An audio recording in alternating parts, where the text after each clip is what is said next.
In the previous video, we looked at Charles' law, which is one of the gas laws, and in this one, we're going to be looking at Boyle's law. Boyle's law says that the volume of gas is inversely proportional to the pressure. So in this equation, we're going to be using volume and we're going to be using pressure. And when it says inverse, that means that when one goes up, the other one goes down. So if volume goes up, pressure goes down, or if volume goes down, pressure will go up. So that is what inversely proportional means, and is very similar to Charles' law. This one also has an equation. Now you're going to be multiplying, so we don't have a fraction that we have to deal with.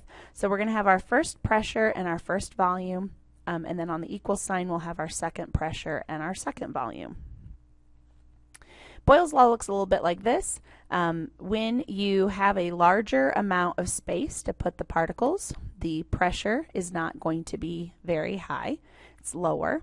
Whereas if you have a smaller amount of space, the volume is smaller. That means that you're putting pressure on that in order to keep the volume small.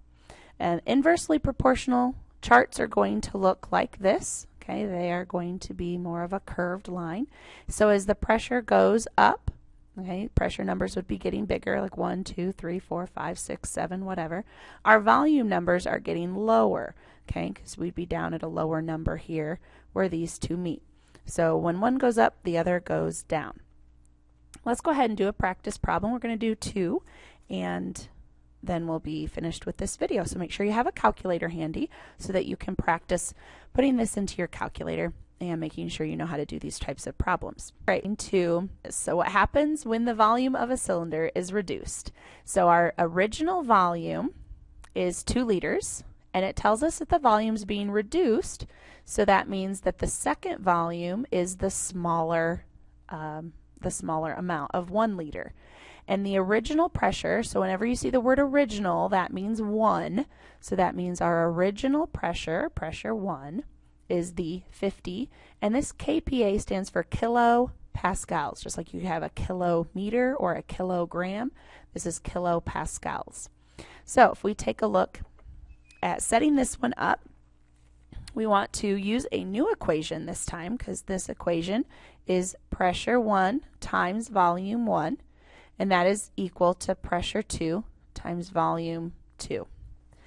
Now, our original pressure from the last problem was 50 kPa, kilopascals, and our original volume was 2.0 liters. We don't know what our new pressure is. That is what we were trying to find. But we know that our second volume is 1.0 liters. So if we know that this is inversely proportional, if we know that the volume has gone down, then in our mind we should be expecting our pressure to go up. So if our original was 50, we should be looking for a pressure that's larger than that. Now, we don't have to do any cross multiplying in this problem because we don't have the fraction, so we can immediately go to the side that has x, and we can divide by whatever number is there. And so that will allow us to get x by itself. And what we do to one side, we have to do to the other. So we have to divide by that 1.0 liters on both sides. In your calculator, you would want to hit 50 times 2, and then hit equals, and divide it by 1, which isn't going to change your number. So you should end up with 100 kilopascals, because liters has canceled, and that is equal to your x. So that is equal to your second pressure is 100 kilopascals.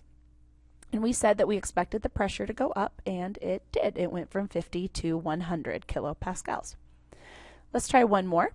If the pressure of a cylinder increases from 75 to 90, so the pressure is increasing. So the first pressure is 75 atmospheres, which is smaller. Atmospheres is just another pressure unit. And the second pressure is going to be your 90 atmospheres. We want to know what would the new volume be if the original volume of the cylinder was 5 liters. Now remember, in the previous problem I said whenever you see the word original, that should tell you what? The word original always means it's your first one. So our original volume was 5 liters, and we are wanting to know what the new volume would be. So we can set this one up with our same type of equation, P1 times V1 equals P2 times V2. And our original pressure was the 75 atmospheres.